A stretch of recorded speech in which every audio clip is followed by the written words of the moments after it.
ஜனங்களுக்குங்க political லீடர்ஸ்னு தெரியறதுக்கு இருக்குது பார்த்தீங்களா? இப்போ வைகோ, விஜயகாந்த், ராமதாஸ், கருணாநிதி இந்த மாதிரி அரசியல் தலைவர்கள்லாம் பொலிட்டிக்கல் லீடர்ஸ் அப்படின்னு சொல்லி அந்த மைண்டில் ரிஜிஸ்டர் ஆகும்ல. ஜெயலலிதா இந்த டைம் இருக்குது பார்த்தீங்களா? அண்ணாமலை அப்படிங்கிற ஒரு அரசியல் தலைவர் அந்த ஷார்ட் ஸ்பேனில் ஆன மாதிரி தமிழகத்தில் எந்த அரசியல் தலைவரும் ஆனதில்லை. நான் சொல்கிறது 60-70 ஆண்டுகள்லேயே சொல்கிறேன். இப்போ எம்ஜிஆரே கூட ஒரு நீண்ட நெடிய ஒரு பயணம் இருக்குது. ஒரு நடிகராக வளர்ந்து ஒரு டாப் மோஸ்ட் நடிகராகி அதுக்கப்புறம் வரார். ஜெயலலிதா அவங்க கூட நடித்தவங்க நடிகையாகவே ஏற்கனவே தமிழகத்தில் பிரபலமானவங்க.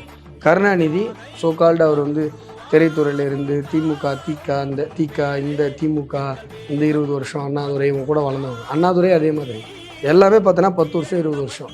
எங்கள் தலைவர் 2 வருஷம். 2 வருஷத்தில் தமிழகத்தில் எல்லா மனசுலையுமே இவர் ஒரு லீடர், பொலிட்டிக்கல் லீடர் அப்படிங்கிற இடத்த பிடிச்சிட்டார்.